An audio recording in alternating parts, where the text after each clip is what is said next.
Welcome to my fourth and final video on Toru Dutt's famous poem, The Lotus. Now in the earlier video, in the third video, I had said that I will discuss the deeper meaning in the third video. But in the third video, I had discussed the surface level meaning of the poem, the literal meaning of the poem.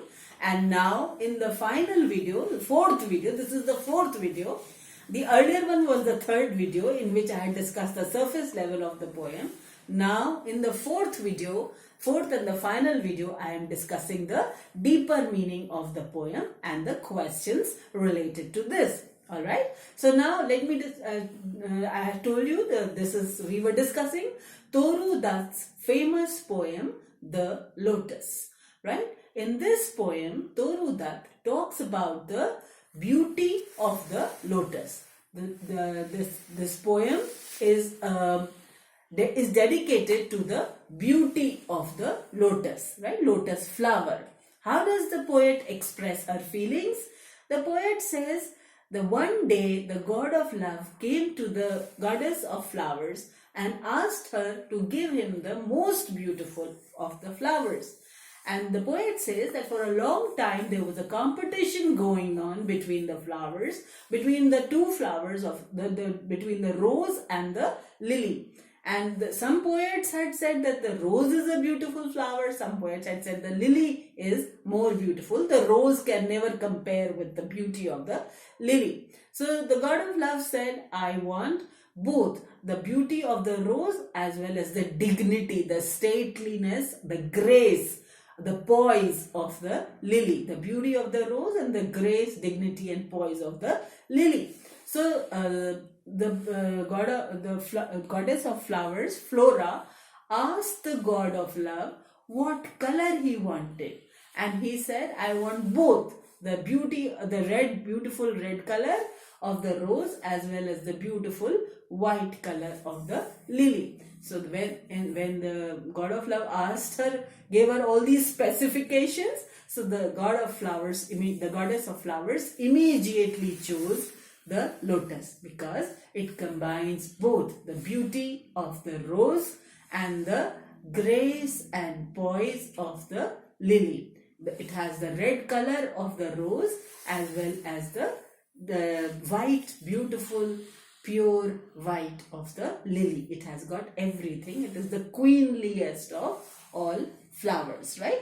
So that is the importance of lotus. That is the surface level importance of the lotus. Now let us go into the deeper level. The second meaning, the deeper level meaning of the poem, the lotus.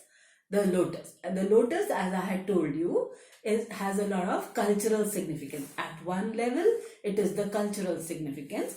And what is the cultural significance? A number of times you have heard that, look at the word Psyche. There had been a competition going on in Psyche's power, right?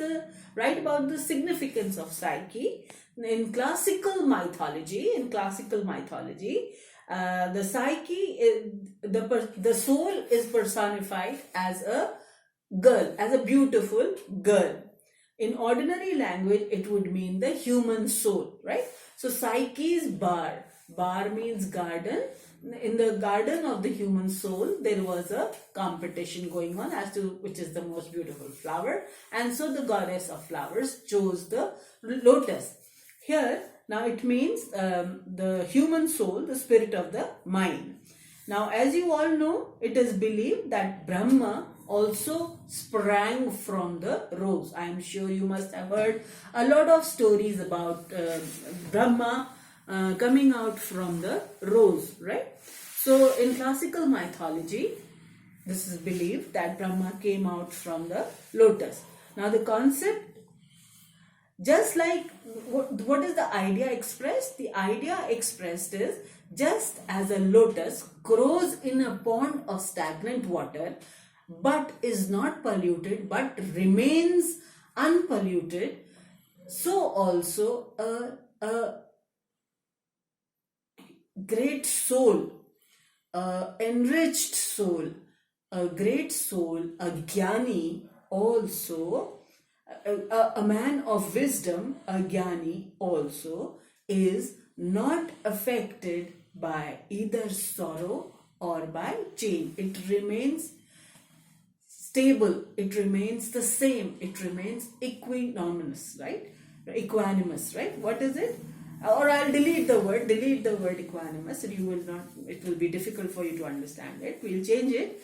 A man of wisdom remains stable. Understand this, that a man of wisdom remains stable in both the times of sorrow and also in times of happiness. It is not a stable soul, a great soul, a soul which is enriched, which has grown, which is evolved, right? Evolved. An evolved soul remains stable, unaffected too much. It doesn't become very happy in happiness, and it doesn't become very sad during sorrow, right? So here, thus like a man of wisdom, a jnani is not affected either by sorrow or by change. The concept of Satyam, Shivam, Sundaram is attached to the lotus because it symbolizes truth, auspiciousness and beauty. Right? Satyam, Shivam, Sundaram is also the truth, auspiciousness and beauty, and lotus is a symbol of this. Thank you.